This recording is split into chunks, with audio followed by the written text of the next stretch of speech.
गणेश पंचरत्नम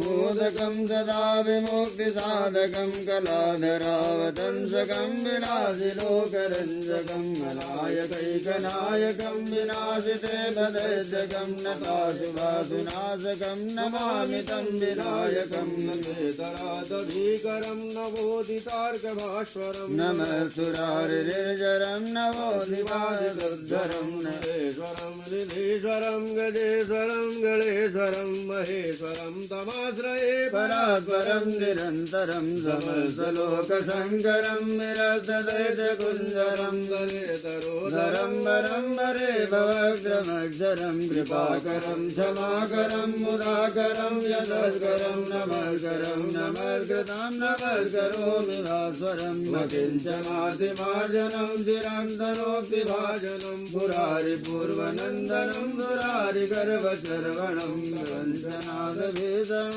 धनञ्जयादिभूषणं कपोलदानवारणं भजे पुराणवारणं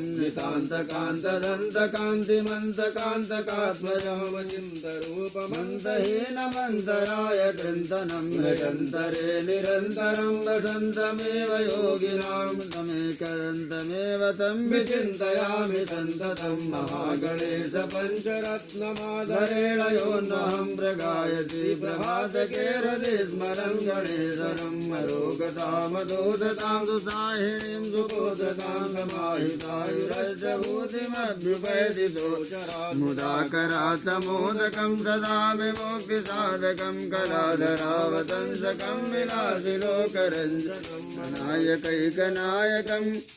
विनाशिते भदैत्यकं नतासुभासुनाशकं नमामि तं विनायकं नमामि तं विनायकं। बोलिए विघ्न विनायक भगवान की जय।